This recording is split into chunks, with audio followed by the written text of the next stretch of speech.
The office Christmas party had been a raucous affair, a cacophony of laughter, clinking glasses, and the infectious spirit of the holiday season. As the clock struck midnight, the last echoes of revelry faded away, leaving me alone in the expansive office building. The blinking fairy lights and tinsel that had transformed the workspace into a festive wonderland now seemed like remnants of a celebration that had lost its luster. I sat at my desk, nursing the dregs of a cold cup of coffee, the silence in the office becoming almost palpable. The janitorial staff had already called it a night, and the only sound that permeated the stillness was the occasional creak of the building settling into its nocturnal quiet. The festive decorations cast eerie shadows across the empty cubicles as I tried to focus on finishing the last of my work. The boss had demanded a crucial report by morning, and I couldn't afford to disappoint. The clock on the wall seemed to tick louder, mocking my attempts at productivity. Just as I neared the completion of the report, a distant noise pricked at my ears. At first, I dismissed it as the usual settling sounds of an old building. But then it came again, a faint but unmistakable shuffling. I glanced around nervously, attributing the noise to the wind or perhaps a lone janitor making a late-night round.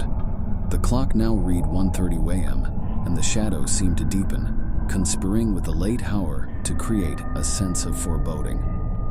I forced myself to focus on the report, but my eyes kept darting to the darkened corridors and the windows that seemed to reflect the black abyss outside. A sudden thud jolted me from my work, and my heart leaped into my throat.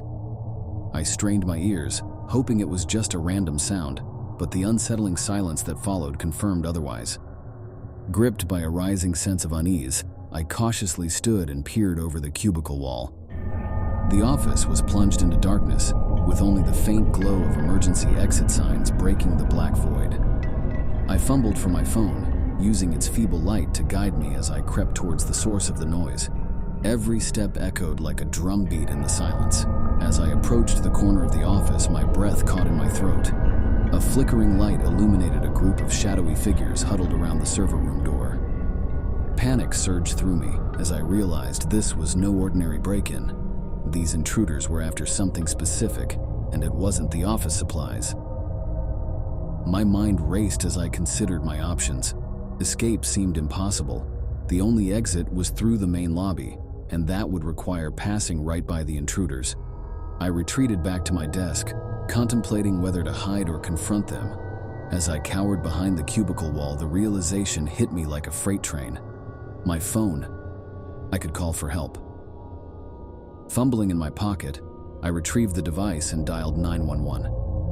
The hushed tones of the emergency operator reassured me for a moment, but then I heard another noise, one that made my blood run cold.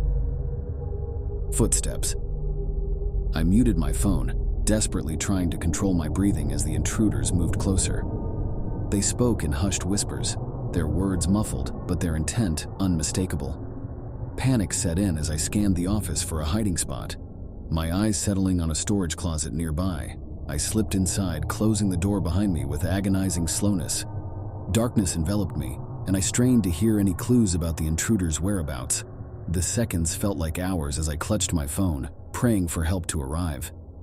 The muffled conversation outside the closet grew louder, and I realized with dread that they were searching each room, methodically closing in. The beam of a flashlight sliced through the slits of the closet door, and my breath caught in my throat. The intruders stood just outside, their voices low but menacing. I could almost smell the stale air of their ill intent. The flashlight passed over the closet, and I held my breath, praying they wouldn't open the door. Silence.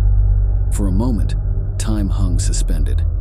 Then, the sound of their footsteps moved away, leaving me trembling in the darkness. I cautiously peeked out, confirming they had continued their search elsewhere. I unmuted my phone and whispered my location to the emergency operator. Help was on the way, but the minutes until their arrival stretched into an agonizing eternity.